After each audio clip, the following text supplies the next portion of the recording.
Brought to you by Sensodyne K, itel, Siarams.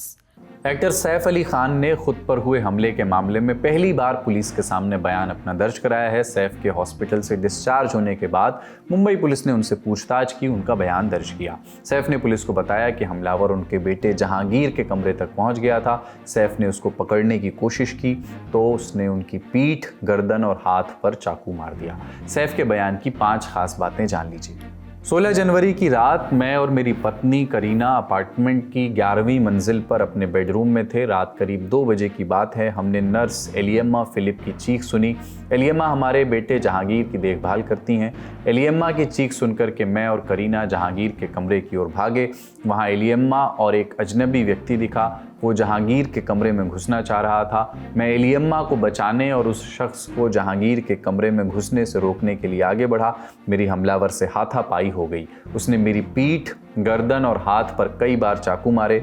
घायल होने के बाद किसी तरह मैंने खुद को छुड़ाया। हमलावर को पीछे धक्का दिया। इस बीच एलियम्मा ने जहांगीर को कमरे से निकाला और हमने हमलावर को कमरे में बंद कर दिया। कुछ देर में वो हमलावर कमरे से भाग गया। हम सदमे और डर में थे कि ये आदमी घर में घुसा कैसे।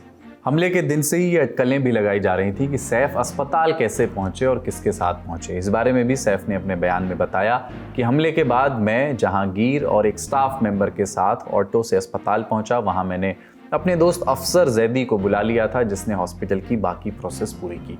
इस बीच India Today reporter Divyesh Singh ने भी घटना को लेकर के कुछ जानकारियां सूत्रों के हवाले से शेयर की हैं। बताया कि हमलावर पहले से 10वें फ्लोर तक सीढ़ी लगा करके पहुंचा था, फिर 10वीं से 11वें फ्लोर तक एसी डक्ट होते हुए पहुंचा।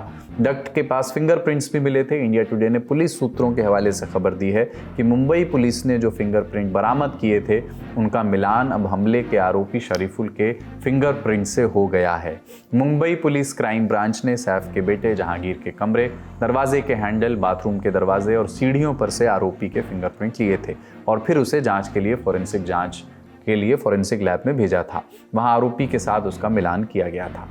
इस बीच लीलावती हॉस्पिटल का एक लेटर भी सामने आया जिसमें सैफ अली खान को लगी चोटों की डिटेल्स हैं। इसके मुताबिक सैफ को 5 जगह चाकू लगा था, पीठ, कलाई, गर्दन, कंधे और कोहनी पर। रिपोर्ट के मुताबिक शरीर के अलग अलग अंगों पर लगी चोट 0.5 सेंटीमीटर से लेकर 5 सेंटीमीटर तक गहरी हैं। ये डिटेल्स इसलिए भी चर्चा में है क्योंकि शिवसेना नेता संजय निरुपम और महाराष्ट्र के मंत्री भाजपा नेता नितेश राणे के कुछ बयान बीते दिनों चर्चा में रहे।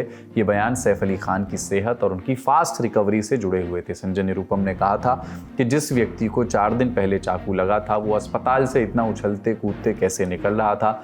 वहीं नितेश राणे ने कहा था कि मैंने देखा जब सैफ हॉस्पिटल से निकल रहे थे, मुझे शक है कि सैफ अली खान पर हमला हुआ भी था या वो एक्टिंग कर रहे थे, वो पैदल जाते हुए डांस कर रहे थे। दूसरी तरफ मुंबई पुलिस ने आरोपी शरीफुल इस्लाम को 24 जनवरी को कोर्ट में पेश किया। अदालत ने उसे 29 जनवरी तक पुलिस रिमांड पर भेज दिया है। उसकी पहली रिमांड 24 जनवरी को खत्म हो रही थी। सुनवाई के दौरान कोर्ट ने कहा कि मामले में कुछ प्रगति तो हुई है लेकिन कई अन्य पहलुओं की जांच होनी अभी बाकी है, इसलिए रिमांड बढ़ाई जाती है।